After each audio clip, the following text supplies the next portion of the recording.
Finance Minister Enoch Godongwana joins us now for his reaction to the passing of his predecessor, Tito Mboweni. Minister, thank you so much for your time and for joining us. Now, Mr. Mboweni has been described by many in so many ways as a brain that has contributed so much towards how the economy is structured in South Africa, to someone who's very meticulous in how he did his work. What are your fondest memories of the late former minister? Let me start by saying, I met Minister Mboweni immediately after the unbanning of the ANC. And part of those discussions were about the policy development, in particular on the economic side of the ANC.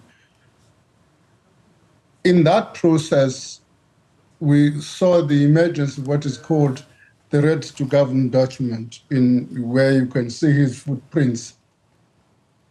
Followed by that, I mentioned this point because it's quite important. We're part of the union movement, which was arguing for what was called a reconstruction accord with the ANC.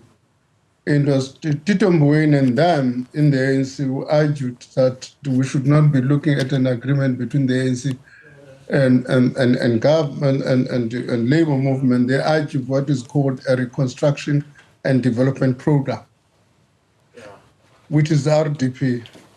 Fast forward, he became the Minister of Labor, and I was again fortunate to be part of the five facade which developed what is called the labor relations dispensation we have in this country, which again suggests his footprint.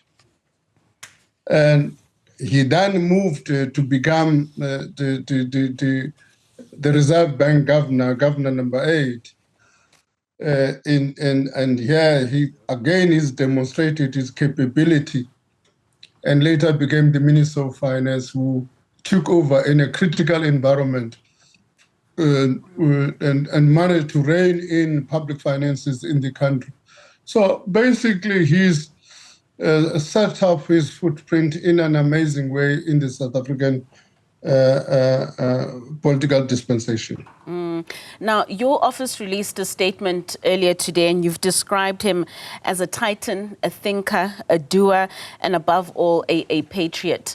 How did his style of leadership and policy decisions and just his strategic vision shape your approach in managing the country's fiscal affairs and financial priorities in government? What I've demonstrated in that short 4 kind of areas of intervention in his history, and part of that was a consultative approach which Tito established. Even when he was Minister of Finance, they developed the document which informs today what is called the structural reforms. And that document was part in which it did what was called a consultative approach with everybody. That's his time.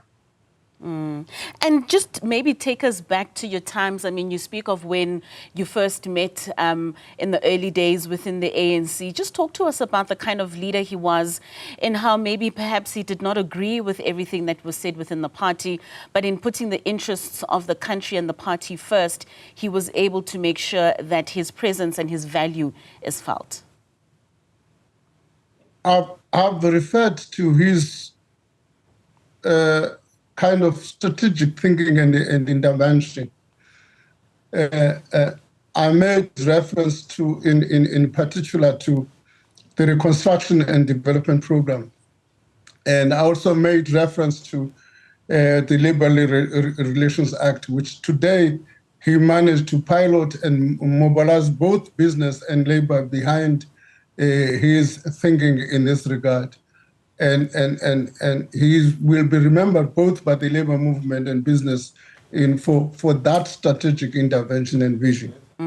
How can his passing just also serve as a moment of reflection and unity and renewal for government officials, business leaders, and just civil society stakeholders as a whole, to commemorate his contributions in advancing economic developments, financial reforms, as well as social justice in South Africa?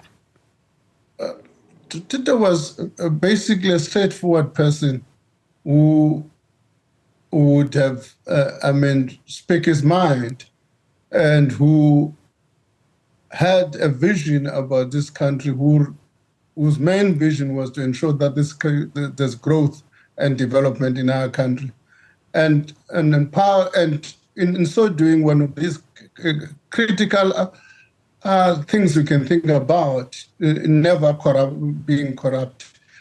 And to that extent, if we're going to talk about renewal and development, that's a critical attribute we should take into account.